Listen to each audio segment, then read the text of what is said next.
Workshop 2.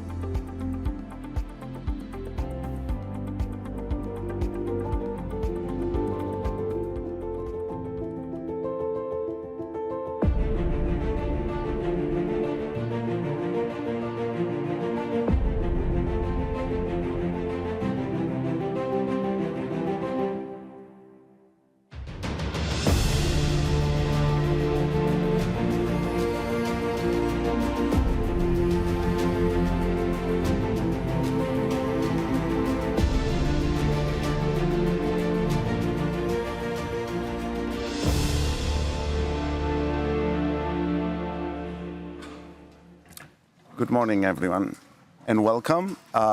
It's great to see so many of you here. We are here, this is a workshop on the WSIS+20 Open Consultation session with the Co-Facilitators. Can you hear me?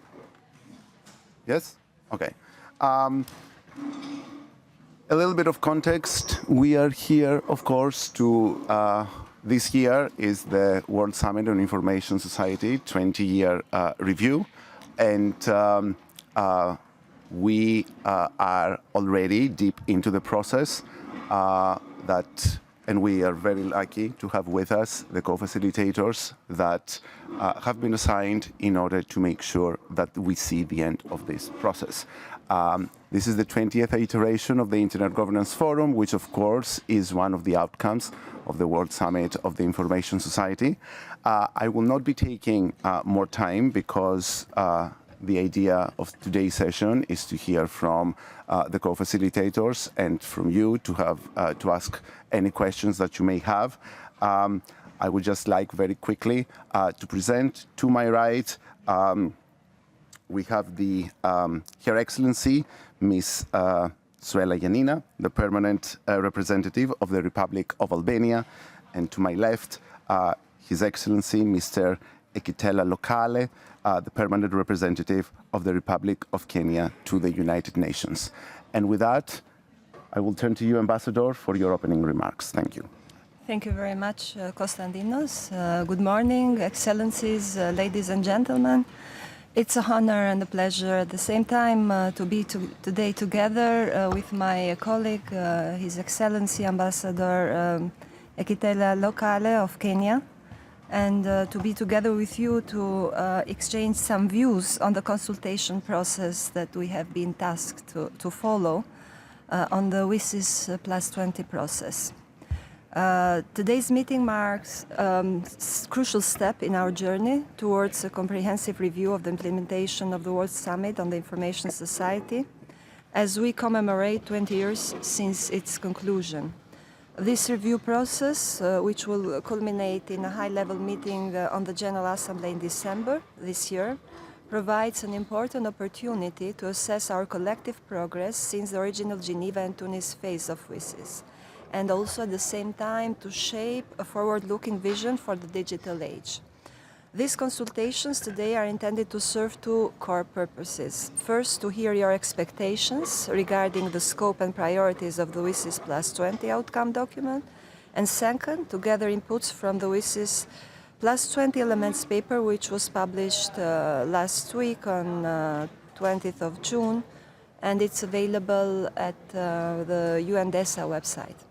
Now, please allow me to introduce some of the elements of the preparatory process that will follow. First, we had some round of consultations with member states and with stakeholders. Further on, we had some more dialogues at forums, including UNESCO, which took place in May, and also we are present all this week at the IGF, and will be also present at the ITU WSIS+20 forum that will take place the week after this one. The elements paper, as I mentioned, was published on 20th of June, and a summary of this elements paper will be shared soon by my colleague, Ambassador Lokale. The zero draft that we intend to produce we hopefully will have it available in August, mid-August, after we hear and we have contributions, written contribution, but also hearing from you during this week and the week of Geneva. And after that, we expect some rounds of consultations to take place. Some of them will take place virtually to allow a big number or more number of people and contributors to have their say in the outcome zero draft document that we are going to produce. But at the same time, we'll have rounds of consultations with member states in New York as well. So let me emphasize also that this review process is firmly grounded on the General Assembly Resolution 79/277, which reaffirms the multi-stakeholder model encompassing member states, civil society, private sector, and technical community.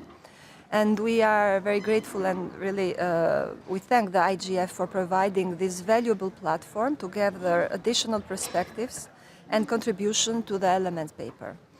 This review is not merely an exercise in documentation, but mostly a moment to affirm our shared commitment to a people-centered, inclusive and development-oriented information society, while also tackling today's pressing challenges such as artificial intelligence, data governance, digital inclusion, and capacity building.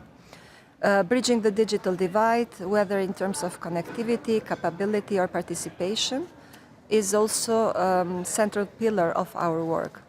The WSIS vision will not only be fully realized when all countries and all communities within them enjoy equal access to the opportunities of digital transformation.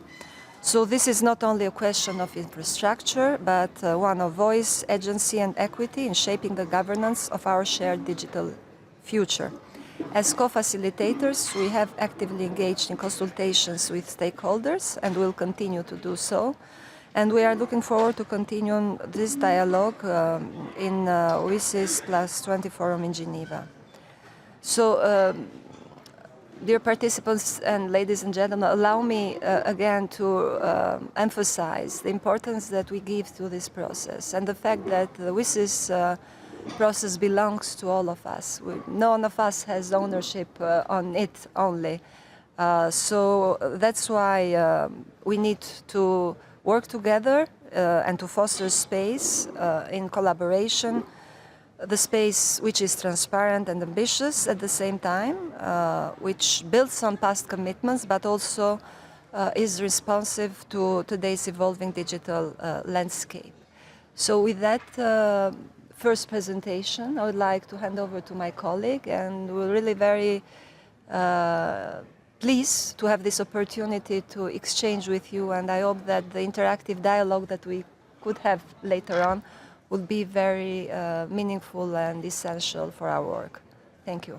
Thank you, Ambassador Janina. Before I turn to Ambassador Locale, for purely logistic purposes, if you have questions, you will need to go to the left, to the microphone and start lining up for your questions. Ambassador Locale, please. Thank you, Konstantinos, and thank you, my colleague, Ambassador Janina. Let me join my colleague in thanking you and telling you how grateful we are to be here to join you at this IGF. I know most of you have already gone through the elements paper. We note that this is a very engaged community. But before I go through some highlights of the elements paper, allow me to make some 3 quick points. First, we are mindful that the WSIS+20 review is happening at a time of heightened or considerable geopolitical activity. Just like in many other processes that are happening at the moment, you find that developments in the geopolitical environment are bound, to have some form of impact on this current process. So we are quite mindful of that. The second is that we are undertaking this process against the immediate backdrop of similar or related processes that have to do with digital governance. Last year, for example, we had the Pact for the Future that was adopted by member states, which also has the Global Digital Compact as part of it.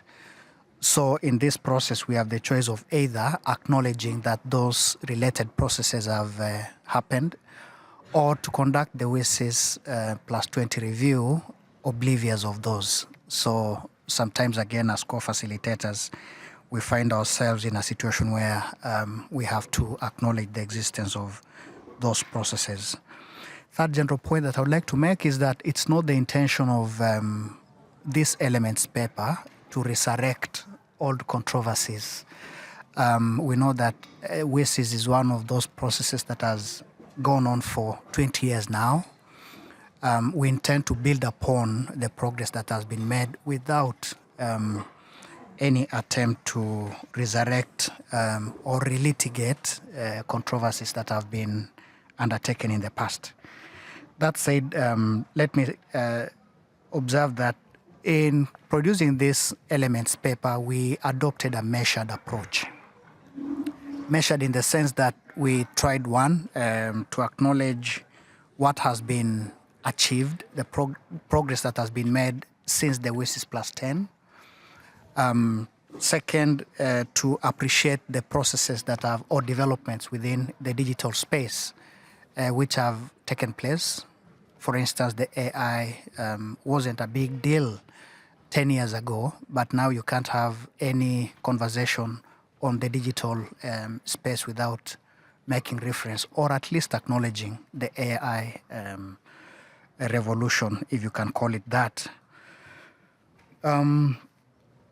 So I know, as I said, that you've gone through this, but I'll highlight some of what we consider to be important or key points of the elements paper. First, the elements paper offers a structured and forward-looking synthesis drawing from the 20-year review by the CSTD, the UN Secretary General's annual reports, and the broad UN system contributions. It recognizes the WSIS+20 review as a key input into the 2030 review of the Agenda for Sustainable Development. I must announce that this paper is not a final text, neither is it a zero draft, but an invitation for all of us, all stakeholders, to shape the next phase of the information society. We therefore urge broad engagement, especially for the places where feedback is explicitly invited. We have a section on information and communication technologies, ICTs for development, and we note that ICTs have expanded dramatically, and yet digital inequalities persist, especially for the 1/3 of the global population that remains offline. So more inputs to solve this persistent digital access, affordability, and capacity gaps are welcome.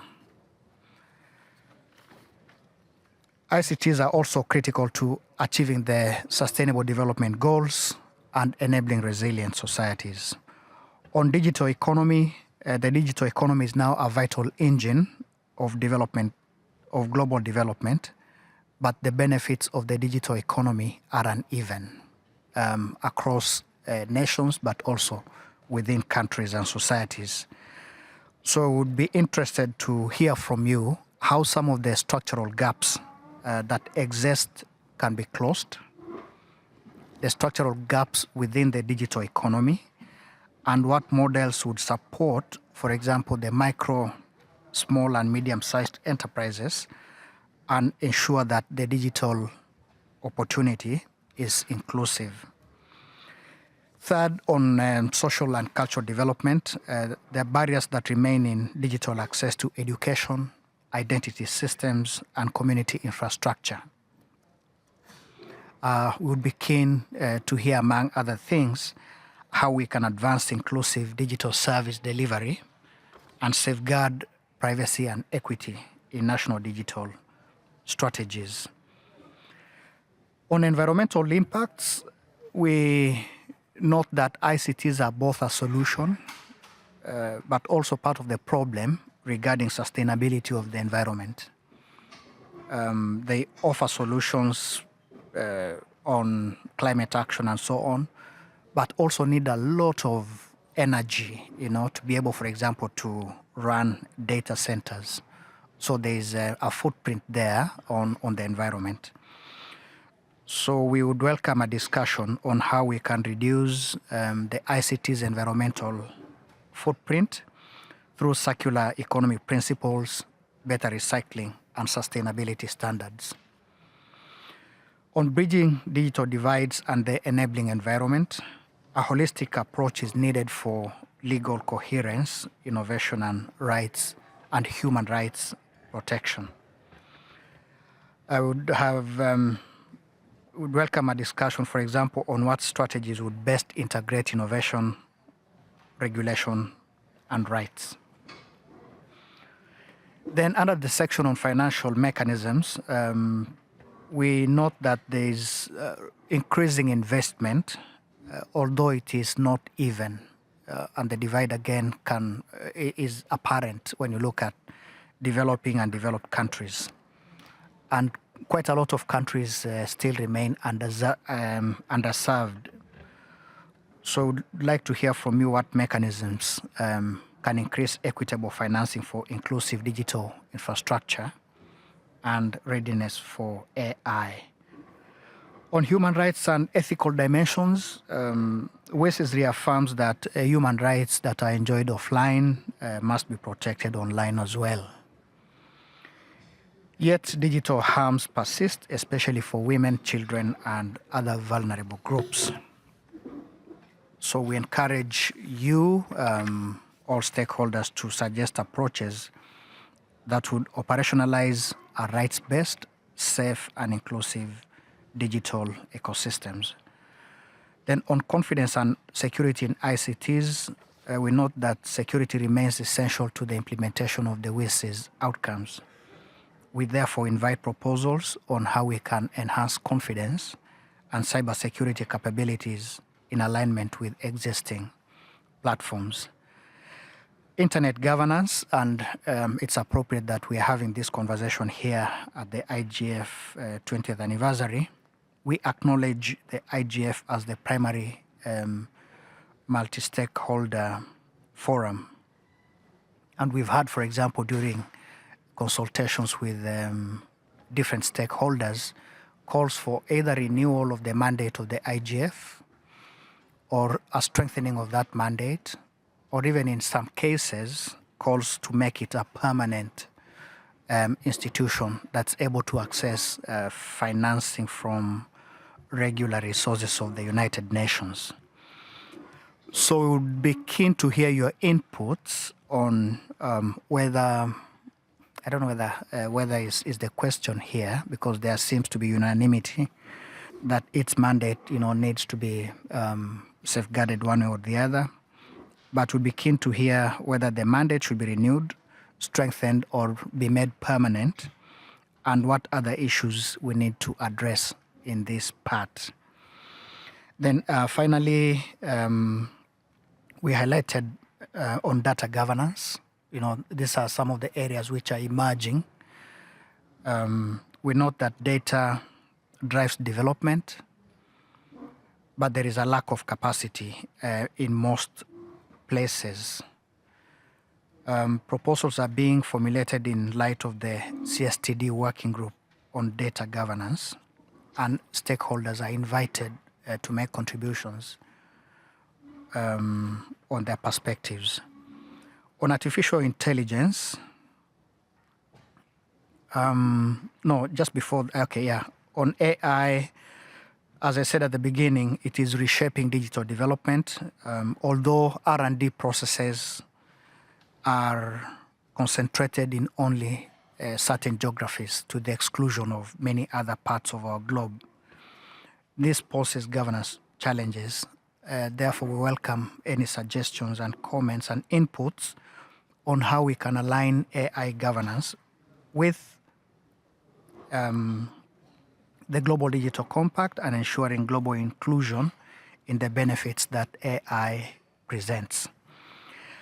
At this point, I know it's a big discussion. How, for example, we're just wondering, my co-facilitator and I, how, if at all, we need to, get engaged in the whole discussion on AI governance and data governance within the context of the WSIS+20 review.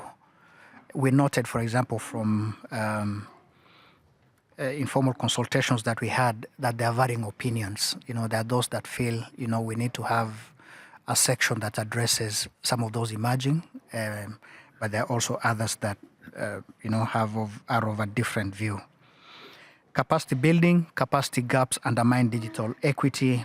We therefore invite your views and reflections and proposals on how we can strengthen capacity building mechanisms and coordination. And finally, on monitoring and measurement, we note that the WSIS+10 in 2015 did not establish any WSIS targets, but connectivity benchmarks have since emerged. Others have come up with benchmarks to measure, for example, connectivity. And with the growth of the volume and breadth of data that's available now, I think there might be need perhaps for us to set targets, but we leave this to you, whether or not we need to establish targets for measuring this. Input in this regard will inform the zero draft proposals on future monitoring and measurement frameworks. On follow-up and review, we would like to hear proposals on follow-up mechanisms that are essential to design an effective post-2025 WSIS+20 follow-up structure. So I think I know it's difficult to summarize this that quickly, but I'm also mindful that I'm in the presence of an audience that's really engaged on these issues, and which no doubt has a deep dive into the elements paper. So we look forward to hearing your inputs and perspectives on this. I thank you. Thank you very much, the both of you. Thank you very much for providing this context. So now I turn to all of you. If you have questions, please start lining up in the microphone to my left. There are also online participants, and I believe we also have, we can take questions from them. So please introduce yourself and then ask your question. And try to be as short as possible. We have approximately 50 minutes, 45 to 50 minutes. Thank you so much. Please go ahead. Thank you very much. First of all, thank you for introducing and living the spirit of this whole process so well. I know it's a lot of work, and I think you convey the idea of what this is all about really well in the way you explain things. My name is Jan Lublinski. I work for DW Academy, so Deutsche Welle's international media development organization. So I care for developing of fair ecosystems and journalism as a public good. We had 4 sessions yesterday and before yesterday, which covered various aspects at this meeting. Why in our new AI media, social media world, journalism still is important and media freedom. However, I note that it's not fully recognized in the elements paper, unlike the Global Digital Compact, where really the language on human rights as a freedom of expression is very explicit, and the independence of media is also mentioned very explicitly. Unfortunately, in the elements paper so far, it is not yet. So I would encourage you to look into this. Of course, I would also, as you said, it's almost a given, also stress that the multi-stakeholder approach for us is equally important as a media development and digital rights community. Of course, including the human rights aspects and the digital governance of public infrastructure is something we strongly support as a media development sector. But I would like, to emphasize that, the line 9, which is a bit old language, should not be completely forgotten, but should be renewed in the light of what we had already agreed upon in New York. Thank you very much. Thank you so much. Please. Thank you. My name is Israel Rosas. I'm with the Internet Society. We are a nonprofit organization founded in 1992. We have the common view that the internet is for everyone, and we thank you for the opportunity for having this consultation.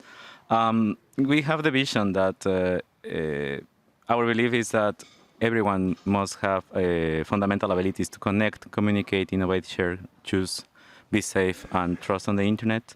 And to achieve this, our core recommendation for the zero draft is to recognize that the original WSIS framework is flexible and technology neutral enough, and is uniquely suited to address both existing and emerging challenges through focused, innovative implementation.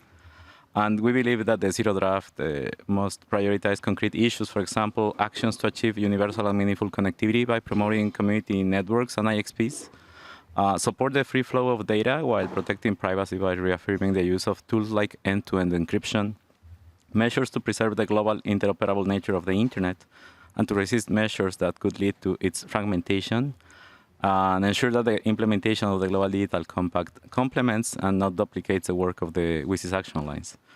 Particularly, we would like to suggest tangible support for the evolution and strengthening of the IGF, and including its national, regional initiatives on intergovernance. We believe that the achievements of the WSIS vision are the result of decades of multi-stakeholder collaboration in which the technical community is an integral stakeholder that should be explicitly mentioned. As such, we believe that the zero draft must recommit to this model and to the permissionless nature of the internet, allowing creativity and innovation to thrive within the WSIS framework. Thank you.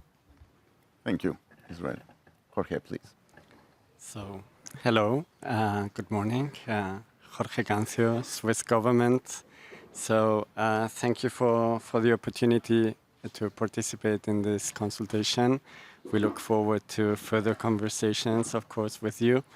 And so the first point we want to make, and this is all points are based on conversations we have been having this weekend and before, is what is missing in the elements paper that we think should be in any case in the zero draft. So a first question, and you just mentioned it in the elements paper, but it's very important, is the integration of the implementation of the Global Digital Compact into the WSIS architecture. I think there's a large agreement in the community, and we've seen that in different consultations, that the architecture we have is fit for purpose to implement almost everything or many parts of the GDC, amongst other things by developing a joint implementation roadmap, which is a proposal from the CSTD, the Commission on Science and Technology for Development, that was adopted a couple of months ago, and also by using the content of the GDC, which updates the what we do in the United Nations systems by complementing what we already have in the action lines. Fortunately, the action lines are, as somebody put it today, technology agnostic, so we can put a lot of emerging topics into the action lines without the need of reopening them. A second point we think is missing is the ideas floated by many different stakeholders, also by our government, of course, on institutional updates to the WSIS architecture to make it even more fit for purpose by updating the UN group on information society and including new offices and players like the OHCHR, ODET, UN Women, etc.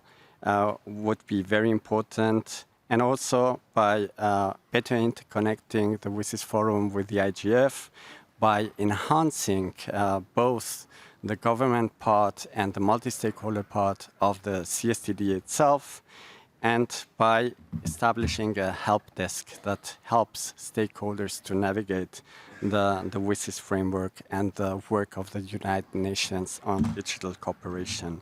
And finally, of course, as we are here in the IGF, we call for a permanent, sustainable, and well-funded IGF with a stronger secretariat with different proposals.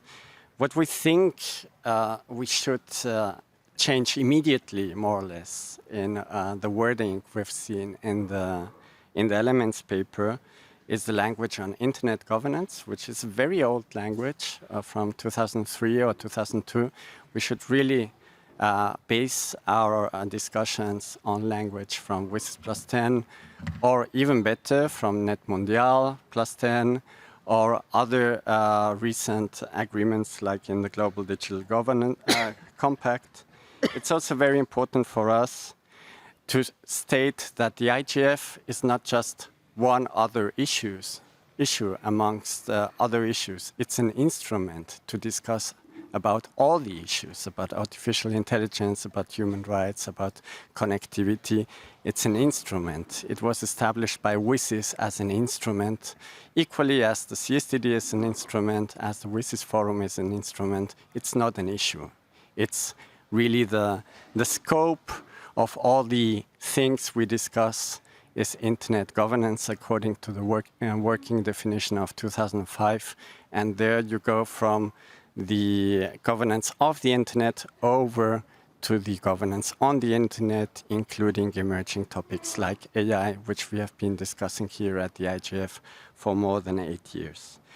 And finally, the human rights language, as we have heard from so many people, is completely not adequate to what we agreed in the Global Digital Compact. So we have to be very careful there and use the latest and best language we have. As to the process towards a good outcome document, we think that, and we welcome all the efforts you are doing in having an open, inclusive process. We welcome the informal multi-stakeholder sounding board. At the same time, it's important that they are understood just as a channel, but not the only representatives of the global multi-stakeholder community. It's important to make sure that the stakeholders are included.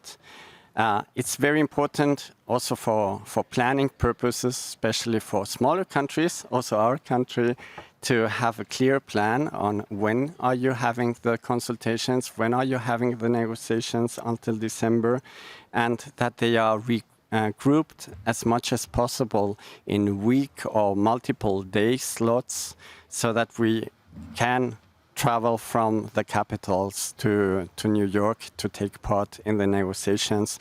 The more people from capitals, from all stakeholder groups you have, the more ownership you will have in the result of the negotiation. And on how you do the consultations and the negotiations, we would really urge you to have joint sessions together with all stakeholders, government and stakeholders, not in silos, but together in the same room at the same time.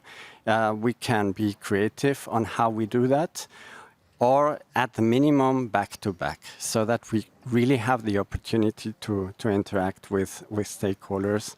And of course, fully hybrid consultations so that we allow for participation from those who cannot afford to travel to New York.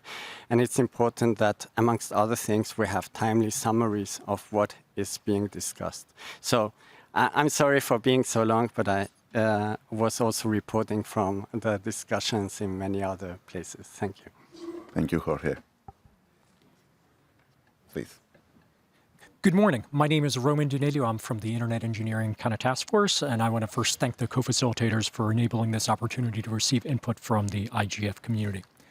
Now, coming from the Internet Engineering Task Force, a standards development organization for Internet protocols, the inclusion of the broadest set of stakeholders on equal footing needs to be the foundation of Internet governance. I respectfully suggest that the Zero draft address the Internet governance section in such a way as that it's consistent with the multi-stakeholder model that's in place now and has enabled the Internet to thrive for the last several decades and enabled the global society to reap its benefits. Explicitly naming the technical community and academia as stakeholders is a critical element of what needs to be in the Zero draft. Regarding artificial intelligence, the governance of a rapidly evolving technology, where we're seeing innovation almost kind of daily, sometimes fielded without the risks being considered, would significantly benefit also from the widest set of stakeholders in that governance process. So I would also respectfully recommend that the Zero draft provide explicit consideration for all stakeholders, including civil society, the technical community, and academia. learning from the internet governance kind of model, that the multi-governance model is really an approach that allows emerging technologies to blossom and to transform the global society. And we think that as it's done for the internet, it could do for AI as well. Thank you. Thank you so much. Please. Thank you. Excellencies Moderator, on behalf of the Youth IGF Germany, I would like to thank you for the openness of this process and the opportunity to contribute to the WSIS+20 review. This inclusivity reflects the enduring strength of the multi-stakeholder model. The Global Digital Compact reaffirmed that internet governance must remain global and multi-stakeholder in nature. It also highlights the essential role of the Internet Governance Forum to implement this approach. Therefore, we believe the next phase should focus on concretely strengthening and shaping the IGF's mandate, not renegotiating its existence. We propose a permanent mandate ensuring long-term trust and reliability for the here established processes. As we reflect on 2 decades of WSIS and look ahead for the next 20 years, we must acknowledge that today's youth will be the ones implementing the outcomes of this review. Youth should therefore be recognized as a key stakeholder group, ensuring that the WSIS community remains sustainable, inclusive, and future-oriented. Looking ahead, we face several pressing challenges, including the environmental impact of technology, deepening digital divides, as for example highlighted by the maps recently published on data centers worldwide by the International Energy Agency, and persistent human rights violations, as you highlighted in the Elements paper. At the same time, the long-term implications of emerging and future digital technologies remain uncertain. Our priorities should therefore include reinforcing the technology-neutral WSIS action lines and expanding national and regional IGFs as grassroots incubators for digital policy innovation. These spaces are essential for shaping a people-centered, inclusive, and development-oriented information society, as was always planned as a goal. Thank you. Thank you very much. Ellie. Good morning. My name is Ellie MacDonald, and I work for Global Partners Digital, civil society and human rights organization. And we're also a member of the Global Digital Rights Coalition for WSIS. I see a few of my colleagues from the coalition in the queue behind me as well. Thank you firstly to the co-facilitators for this opportunity to provide input. We greatly appreciate it. I would like to make some brief suggestions on elements we recommend revising in the Elements paper, as well as those we recommend be added. So first, briefly on those we recommend revising. We recommend clearer references to international human rights law and explicitly to the Universal Declaration on Human Rights, the ICCPR and the ICESCR, which together constitute the International Bill of Human Rights. Reaffirming these existing commitments is key to unlocking the people centricity which is core to the WSIS. In addition, like my colleagues before me, I would recommend much clearer language on internet governance and the multi-stakeholder model that underpins it, reaffirming previously agreed language from the WSIS+10 outcome document, or ideally the Net Mundial outcome document. On the elements we recommend be added, we would advise a clear reference to the integration of the GDC through the WSIS framework, reflecting the agreement reached in April at the CSTD.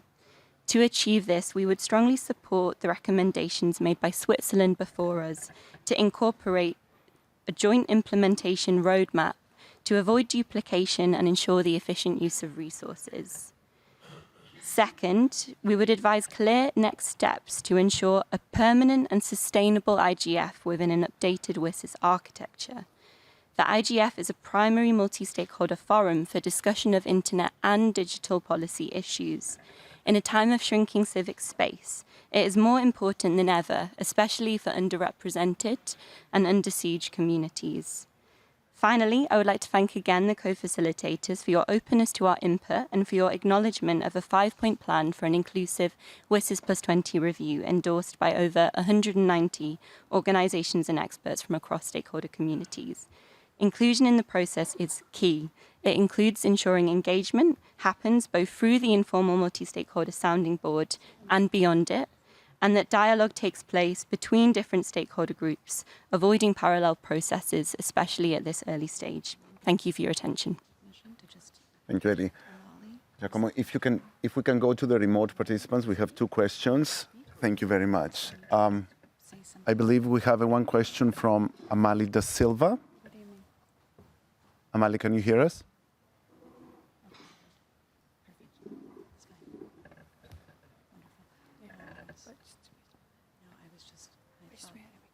Amali? Thank you very much. I just want to highlight the importance of dynamic coalitions. Hello, can you hear me now? Did you just start? We can hear you. Can you please introduce yourself and then go and make your statement? Thank you so much. Mali De Silva Mitchell. I'm the coordinator for the IGF Dynamic Coalition on Data-Driven Health Technologies. And I thank you very much for this public consultation. Just want to highlight a couple of things. The IGF Dynamic Coalitions provide a tremendous opportunity for global participation. It's free of charge, it's multicultural, it's diverse ethnically, with age, with culture, with geographic regions, and so forth. And we also host virtual conversations. And I just want to highlight the importance of this in bringing together everybody globally to build consensus, to capacity build, and so forth. I just want to highlight that great opportunity that the Dynamic Coalitions at the Internet Governance Forum provides. Thank you so much. Thank you, Amali. And I believe we have another remote participant that would like to intervene. Am I right? Hello, can you hear me? Yes, we can. Please introduce yourself. Hello, thank you, Excellencies and colleagues. My name is Amrit Kumar, and I'll be speaking today on behalf of Dynamic Team Coalition as co-chair. My colleagues and I presented our statements during the WSIS+20 virtual stakeholder consultations, which occurred about a month ago, but we wish to extend those reflections further and speak on these urgent issues that must be addressed in any serious outlook of the future of digital governance. We must recognize that the conversations that we're having today are and will continue to be shaped by my generation and by the many teens, young people, and youth that are already active in this space. However, teens like myself are too often systematically excluded in these processes. Digital governance models frequently define youth as ages 18 to 35, which leaves out the critical teen years entirely, despite the fact that teens are deeply engaged digital participants. This exclusion is not just a technical oversight, it's a structural flaw, and therefore the language matters. When teens are often being described as future stakeholders, our present contributions and lived experiences online are ignored. We're already shaping the digital world, and we have deserved to be recognized as stakeholders today. Therefore, we respectfully urge that the language of the Elements paper and forthcoming discussions explicitly reflect the fundamental role of teens, not just referred to as children, youth, or young people, but as teens, a distinct, legally and ethically recognized group, 13 to 19, whose rights are affirmed by the UNCRC and General Comment number 25 on children's rights in the digital environment. We also urge for the recognition of a clear rights-based approach to digital governance that recognizes our role, our voice, and our stake in the digital future. Thank you. Thank you so very much. I believe that's it from the remote participants. Giacomo, back to you. Thank you. I'm not of the youth IGF, as you can see. Apologies. I'm glad to see you in person after having seen you virtually already sometimes. I'm here with 2 hats. The first is the PNMA, that is the Policy Network for Meaningful Access co-chair. And I want to just to highlight you that we are collecting since 4 years already best practices and policies about meaningful access all across the world. We have already a repository with over 100 of cases that are valuable, that are actionable, replicable example that what can be done. And this is, I think, the best contribution that one of the best contributions that IGF can give to the process of digitalization that we want to make possible and accessible to everybody. These are things that can be bring in the future plans for the next WSIS that for me has to be permanent and has to be sustainable, as has been said by many others. Of course, we shall send the report even before, because we are supposed to deliver by November, but if you need in advance, we can provide you this list of actionable proposals and policies that already are applicable somewhere.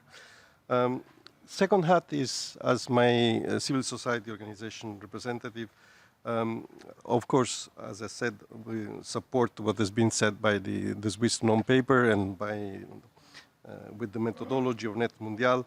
We want to have a permanent sustainable IGF. And I want just to stress something that is important, that the IGF is the only place across all the fora that we have about digital transition where all stakeholders are on equal footing. So it's the only place where through the NRIs, through the dynamic coalitions, through the policy networks, you can see how a policy that could be decided at the global level can impact, and which could be the reaction of the communities to which it's addressed. The problem we have to solve are not problems that can be solved by one community only, by the government only, by the industry only, but need to be fruit of common efforts. So the future IGF has to be a relevant actor in the GDC implementation. That's my recommendation. Thank you. Thank you so much, Giacomo. So we have 27 minutes and we have a long line. So I will also ask you to just try to be brief. Jordan. Thank you, Constantinos, Excellencies. Thank you for organizing this consultation. My name is Jordan Carter. I work for the .au domain administration, which runs the .au internet domain. And I'm speaking on behalf of the Technical Community Coalition for Multi-Stakeholderism, which is a group of about 40 organizations from all around the world who are part of delivering the infrastructure that makes the internet work. A lot has been said already. I welcome the ambassador's comments around not seeking to reopen old controversies in the course of this work. I think the internet governance language, as others have said, could be usefully updated to reflect the fact that internet governance is multi-stakeholder these days, as per the language in the GDC last year. We want to see the technical community of people who make the internet available and reliable as a key contributor to achieving the SDGs and the ambitions of the WSIS framework being recognized in all of the internet governance institutions. We would call on the IGF getting a permanent mandate and sustainable funding so that people can really plan and invest for the long term in making it the best form it can be and in increasing its impact in the various digital policy and digital governance processes that are coming up. And we join also the calls for the GDC to be implemented through the WSIS framework. It is already difficult enough for many organizations to engage in internet governance and digital governance more broadly.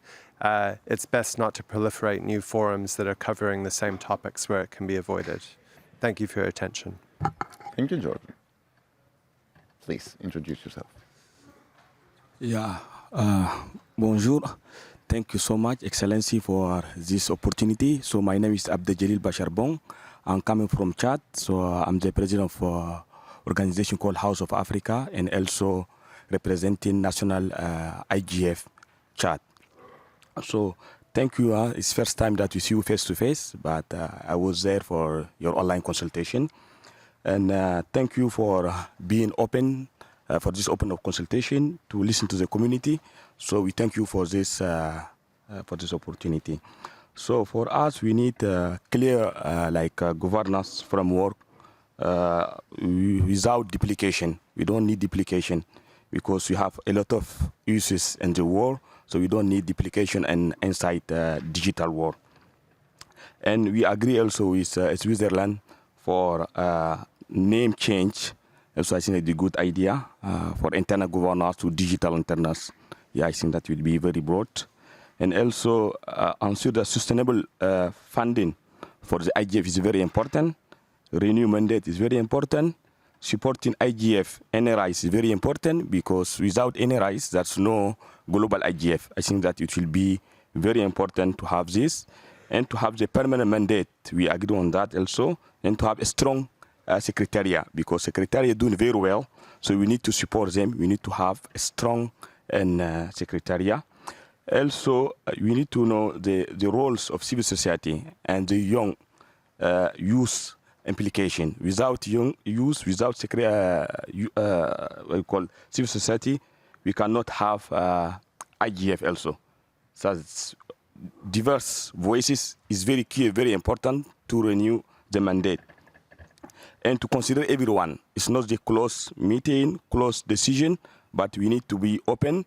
We know that everyone cannot be in New York, but our suggestion, as Swiss says, that to have a remote hub, why not to use the UN national coordinator to use as a hub to gather all the people to listen to them. I think that's very important. And I need to step here before time. Thank you so much. Thank you so very much. Please. Your Excellencies, thank you for this opportunity. My name is Jaqueline Pigato, and I speak on behalf of Data Privacy Brazil, a Brazilian NGO that is part of global alliances, such as the Global South Alliance, the Global Digital Justice Forum, and the Global Digital Rights Coalition for WSIS.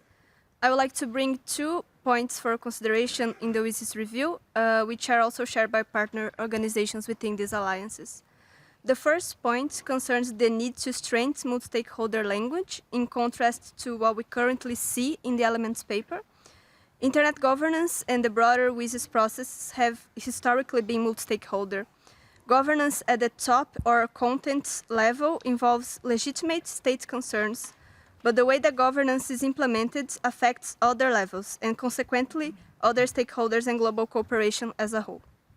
State concerns rely on other stakeholders to function in a way that benefits everyone, especially the people at the center, as was originally the WSIS vision. When we talk about multi-stakeholderism, we are talking about meaningful participation and increasing interaction among influential stakeholders and decision makers, as we are doing right now. We need effective dialogues between these actors, and for that, the guidelines agreed upon last year at Net Mundial +10 serve as a foundation for the path forward. My second point is about strengthening national and regional IGFs within the WSIS architecture. We believe not only in the continuity of the IGF, but in the necessity of a feedback loop between the global debate and local realities. These local spaces can also serve as bridges between governmental representatives and the implementation of global governance actions in national contexts, and vice versa. The WSIS outcome document should recognize this already existing networked and multi-stakeholder governance, encouraging better communication among stakeholders, especially newcomers and policymakers.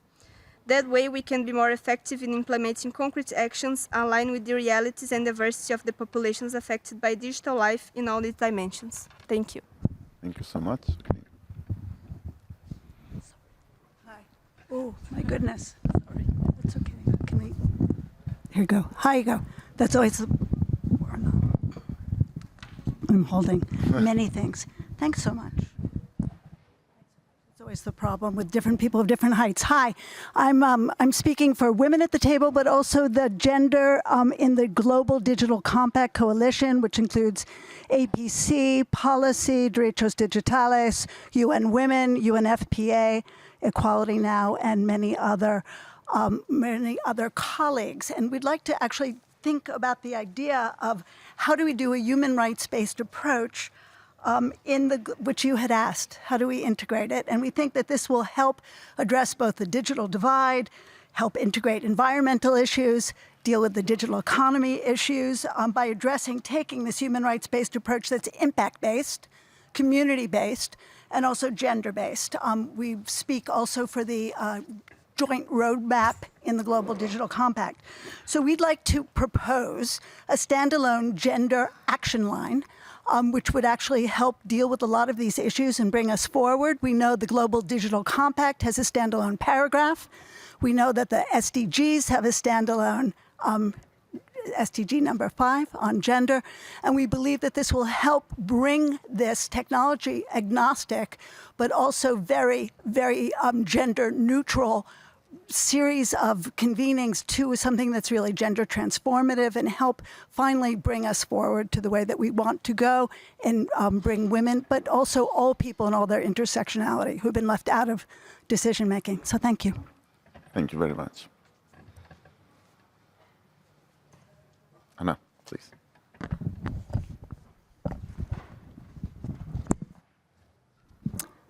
Good morning. Well, I will take only a few minutes because we don't have so much time. So I'm from Portugal. I'm Ana Neves, and I'm following all these processes for a long time on behalf of Portugal. And I would like to take this opportunity not to say what the Portuguese position is, but to highlight what I really think it's important in all this discussion. So there was a question that was, which was how structural gaps in digital economy can be surpassed. So to answer this question, only a few elements for this very broad question. It will be very important to emphasize the role of the national and regional initiatives. In this way, I think that we structurally will be helping lots of regions, lots of countries. So I think this is one of the main streams of the IGF. You can perceive IGF, you can see what has been achieved so far, 20 years. So lots of work, lots of years working a lot. So this cannot only be perceived as a small forum. This is the forum of the Internet governance. And the Internet governance, it's not what is mentioned in the Global Digital Compact. During that negotiation, as far as I remember, Internet governance was said, so let's this discussion to be discussed in next year. So we are in next year, and Internet governance, it's not about only the technical community, of course. It's about what is off in the Internet and on in Internet, as Bertrand de la Chapelle normally says for long years, so many years. So it's much more, and I think that you are aware of that. On a digital infrastructure, please count on ITU. On AI, count more on UNESCO. We need a more clear understanding of the institutional framework of the UN. And otherwise, it's a mess. So, and we really need to know where our human resources can be allocated and rightly allocated. Finally, I would like to mention the need for an update of the mandate of the CSTD. It is very important, but it's not delivering properly. And we have to involve the other stakeholders, etc. And I think that there is a lot of information how it could be updated. Thank you very much. Thank you. Please come in. So we have literally 15 minutes and 10 of you, and I would also like to give a couple of minutes to the co-facilitators to respond. So please be brief. Thank you. Okay, good morning. I'm Lucia Camacho on behalf of Derechos Digitales, a Latin American NGO with expertise on these issues. We would like to draw the attention on 3 critical points. The first one, it's about human rights. The section dedicated to it, although it is acknowledged that it's acknowledging that human rights are central to the WSIS vision, the suggested narrative only diverges from the vision expressed on the past revision or review of WSIS, but it also worsens the position of human rights in this process by giving way to a punitive approach rather than those of protection, guarantee, and respect of human rights as it will be expected in this process. We need to advance to a gender perspective and people-centered view that contextualize this WSIS core vision to this process. The second point concerns the need to articulate the GDC and the WSIS. We know that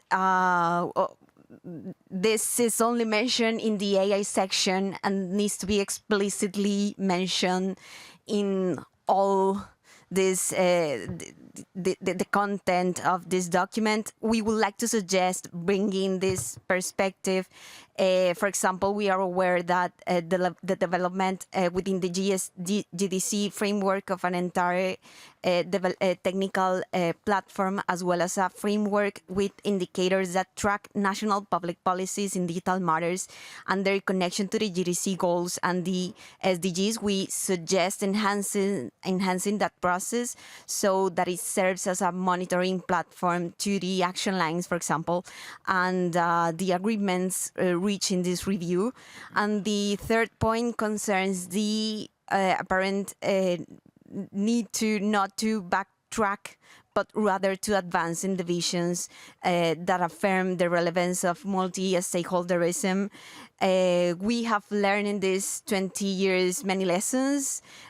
We strongly advise to strengthen and renew the IGF mandate, to strengthen as well the outputs that such model can produce, and to monitor its implementation and results.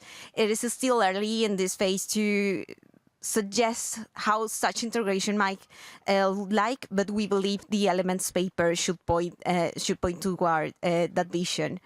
Thank you very much. Thank you. Please. Your Excellencies. Your Excellencies, Chair, thank you very much for convening this open consultation this morning. My name is Neil Wilson, and I come from the United Kingdom Foreign, Commonwealth and Development Office. The UK welcomes the publication of this elements paper. We feel the headings generally provide a reasonable overview of the issues, recognising the progress made and the urgent need to connect the final third of the population that are still offline. We particularly welcome the emphasis on sustainable development, environmental impacts, bridging digital divides, an enabling environment, human rights, and capacity building. More generally, however, we are concerned by some areas of the paper appearing potentially backward-looking, not reflecting the agreements reached just last year in the GDC, particularly on internet governance, data, and AI. On internet governance, we were surprised this section does not yet recognise agreements in the GDC that internet governance must continue to be global and multi-stakeholder in nature. Similarly, we were disappointed that the paper does not yet recognise the many calls for an extended or permanent mandate for the IGF, or recognise the role of local and regional IGFs, which play such an important role in promoting inclusion. The UK is among those calling for a permanent mandate. On data governance, we do not believe this should have its own section. This was dealt with in the GDC, and we should allow the CSTD Working Group on Data Governance to complete its work. Similarly, on building confidence and security in the use of ICTs, this section, we feel, should say more about promoting cyber resilience as part of the WSIS development agenda. Cybercrime and state behaviour, as acknowledged, are addressed through the UN in other processes, which the WSIS review should not duplicate. And lastly, we note that Member States at the CSTD recognise the importance of integrating the initiatives of the GDC into the WSIS process. We fully support that and hope that the Zero Draft will reflect this agreement.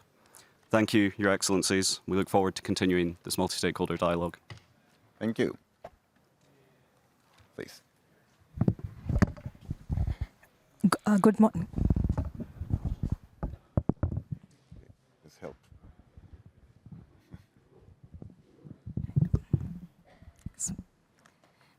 Good morning. My name is Nandini, and I speak on behalf of the Global Digital Justice Forum, a network of networks.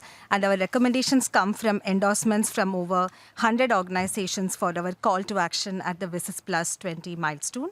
We thank you for inviting our feedback to the elements paper and have a few suggestions.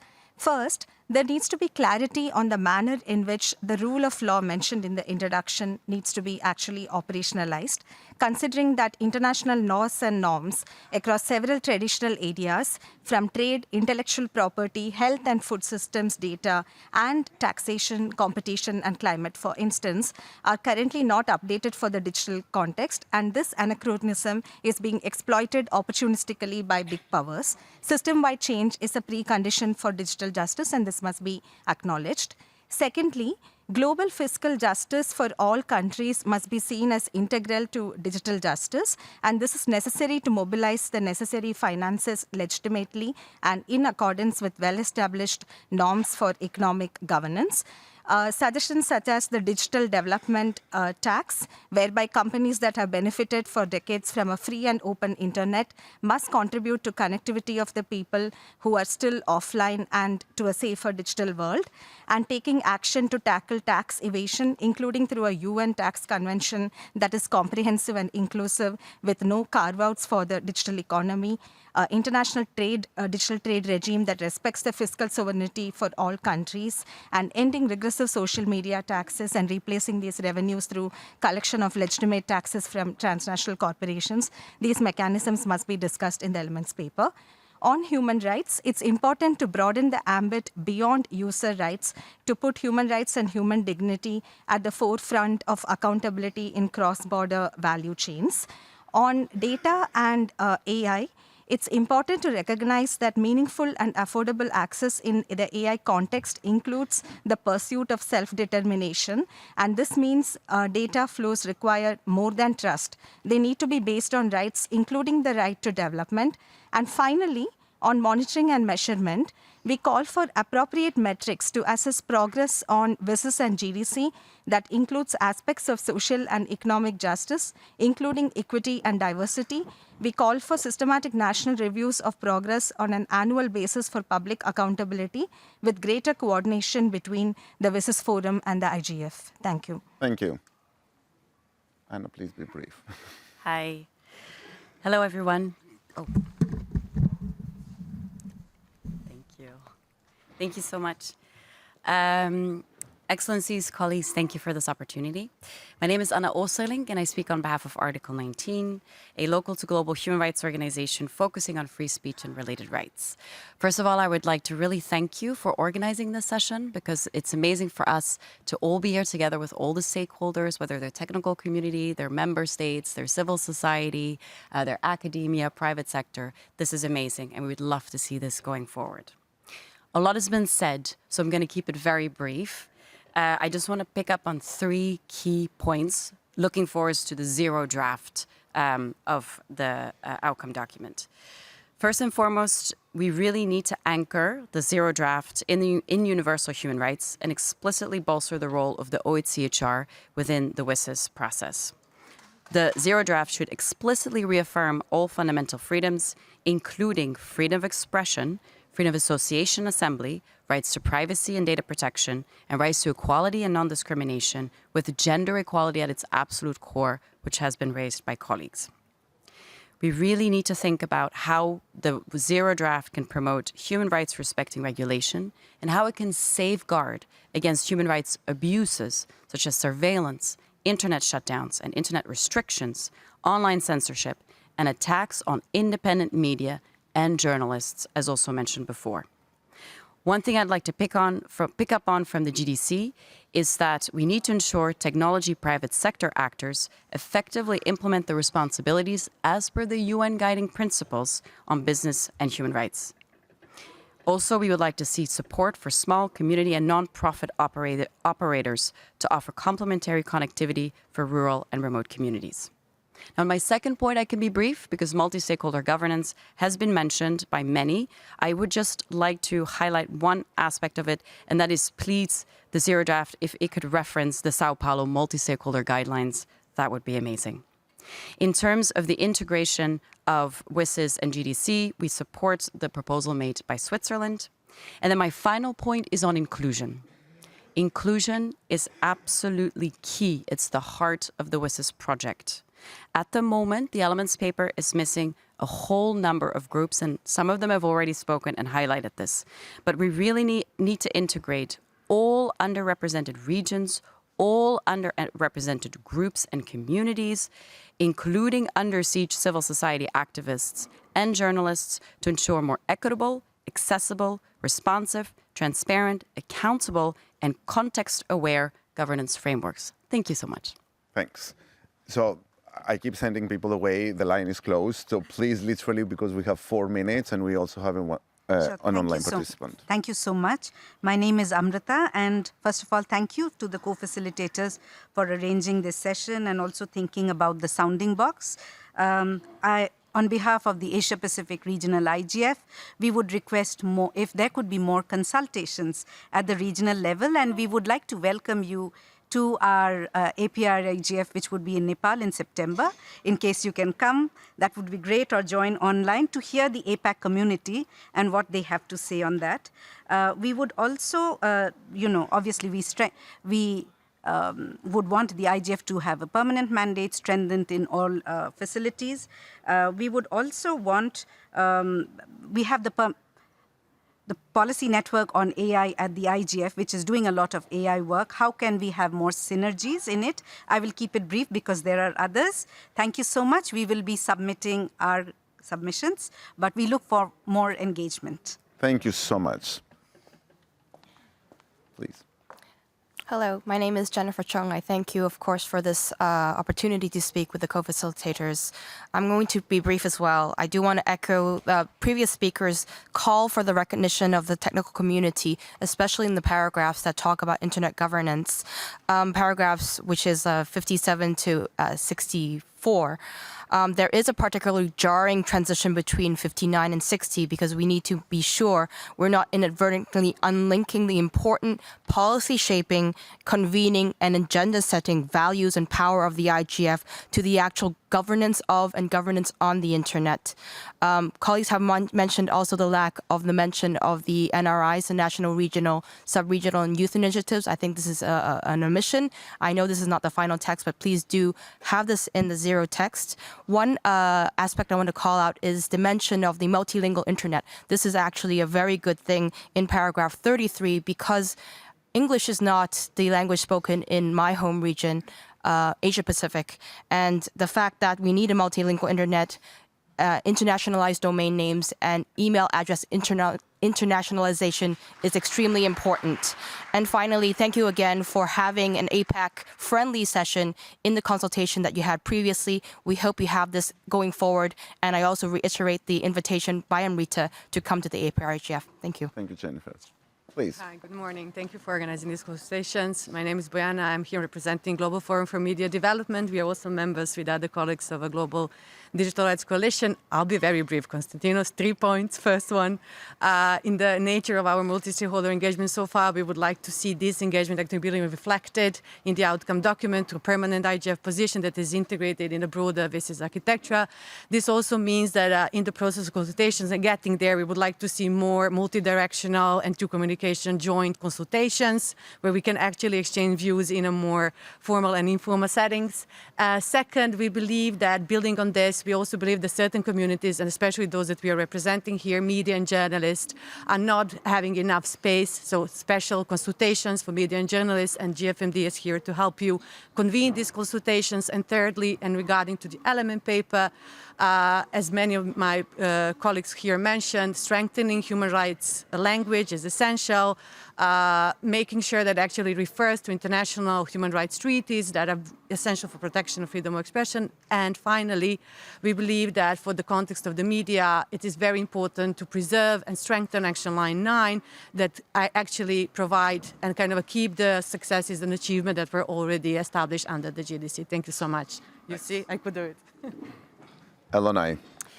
Thank you very much, hello, Your Excellencies, and thank you, Konstantinos. My name is Eleni Hickok, and I am part of the Global Network Initiative. We are a multi-stakeholder initiative bringing together companies, civil society, investors, and academians across jurisdictions. And I will be very brief because we do not have very much time.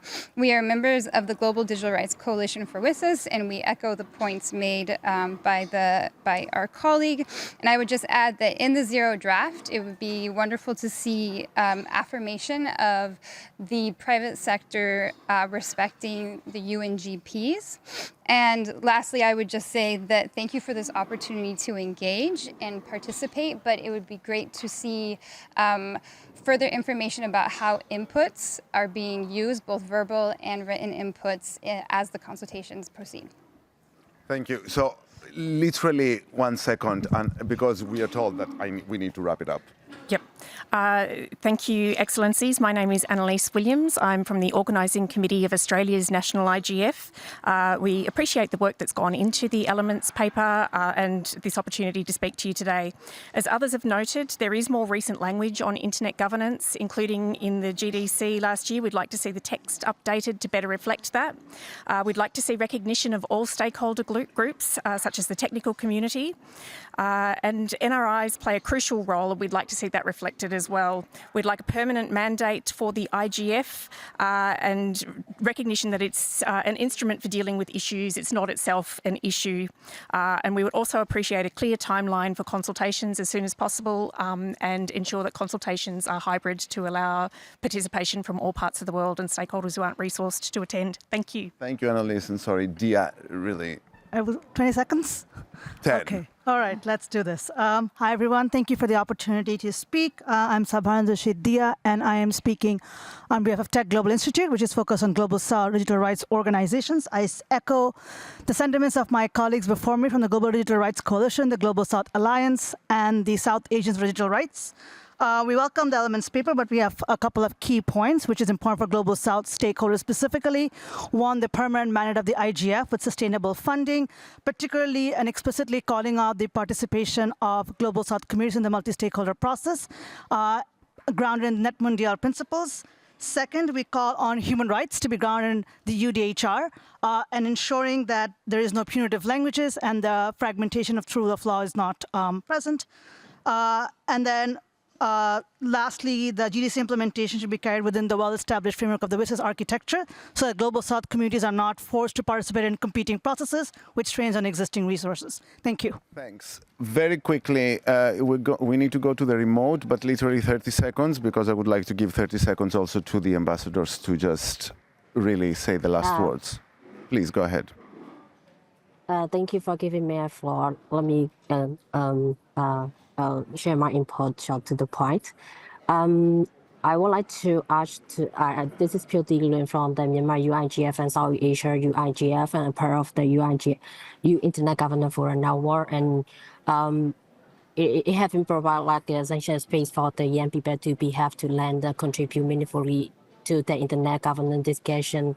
And so we would like to ask that to be include the UVices as a part of the IGF mandate officially, and even to be the inclusive internet governance framework demonstrated by the IGF model for building the truly equitable, sustainable, human-centric information society that bring more voices from the vulnerable community to the forefront, to be included on the included our input in the upcoming version.